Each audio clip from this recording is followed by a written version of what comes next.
अभी सुबह का वक्त है, इसीलिए गर्मी ज्यादा नहीं है। यही मौका है, जितनी दूरी पार कर सकता हूँ कर लेता हूँ। वो देखिए, सूरज दिख रहा है, उसके चारों तरफ एक हेलो इफेक्ट है। ये इफेक्ट बनता है स्ट्रैटस क्लाउड्स की वजह से। स्ट्रैटस क्लाउड्स होने का मतलब है मौसम जल्दी बदलेगा। मैं जानता हूँ ये रेंज ईस्ट से वेस्ट की तरफ जाती है, पर मुझे तो साउथ वेस्ट की ओर जाना है, इन पहाड़ों से नीचे।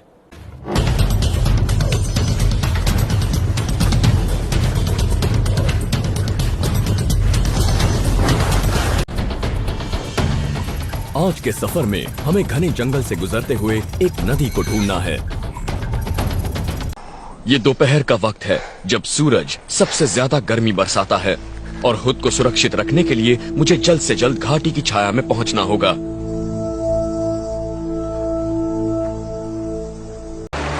मुझे यहीं से किसी गहरे झरने में गिरते पानी की आवाज आ रही है। मैं इसी की बात कर रहा था। चलिए इसे करीब से देखते हैं।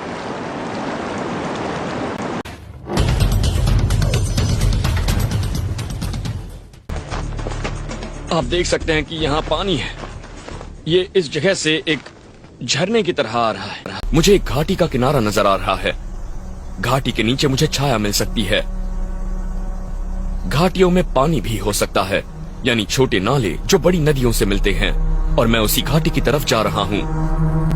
ये वाकई एक बहुत ही कमाल की जगह है, और ऐसी जगह शायद मैंने जिंदगी में पहले कभी नहीं देखी है। यहाँ का नजारा बहुत शानदार है। चलिए अब आगे चलते हैं।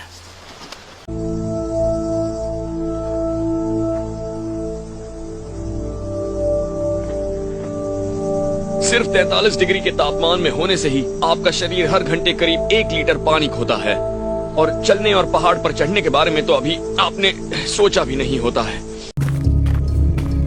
कुछ घंटों तक चलकर रास्ता तय करने के बाद हकीकत सामने आने लगी। हर चीज सूखी हुई है। मुझे करीब 150 फुट नीचे जाना है। मैं लंबे रास्ते से घूमकर जा सकता हूँ, पर मैं तो जाऊंगा अपने अंदाज में, सीधा नीचे।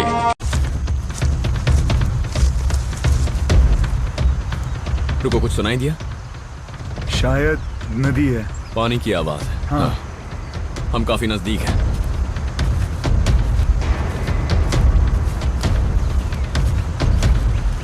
नदी मिल ही गई। तुमने सही रास्ता बताया है कि? या गुड नेविगेशन। यहाँ तक पहुँचना बहुत जरूरी था। हाँ। लेकिन हमें इस नदी को पार भी करना होगा। हमारा एक्सट्रैक्शन पॉइंट इस नदी के उस पार कुछ मील दूर है, और इसे पार करना हमारे लिए एक चैलेंज होगा।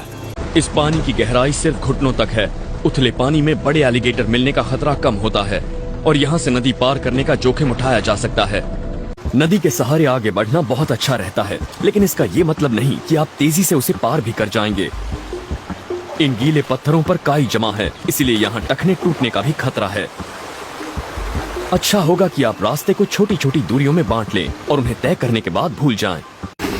दोनों तरफ के किनारों की ढलानें बहुत सीधी हैं, और यहाँ मौजूद सारी चट्टानें भी बहुत फिसलन भरी हैं। ये काई से ढकी हुई हैं। मुझे यहीं से किसी गहरे झरने में गिरते पानी की आवाज आ रही है। चलिए इसे करीब से देखते हैं। ये खूबसूरत पहाड़ियां, वाकई इन्हें देखकर मैं हैरान रह गया हूं।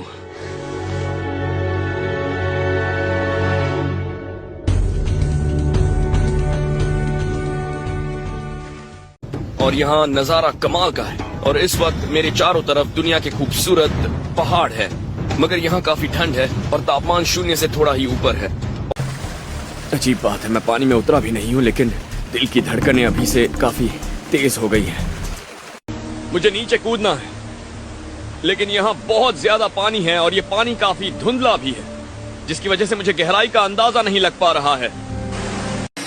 ओह बाप रे, ये पानी ठंडा है। इस पानी का औसत तापमान करीब 4 डिग्री सेल्सियस है। हाइपोथर्मिया का बहुत बड़ा खतरा है, और रॉकीज में ज्यादातर लोगों की जान इसी से जाती है। इसी साल इसी इलाके में इसी नदी से 2 लोगों की लाशें निकाली गई थीं। दोनों अकेले थे, और दोनों हाइपोथर्मिया के शिकार होकर डूब गए।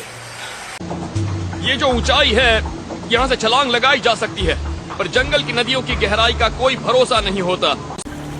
ये बहुत ही खतरनाक जगह है।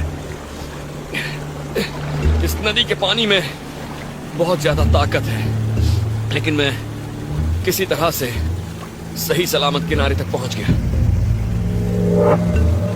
अगर यहां मुझे एक और रात बितानी पड़ी तो मुझे खाने और कैंप की जरूरत पड़ेगी। शायद अब मैं इस इलाके से निकल सकता हूं।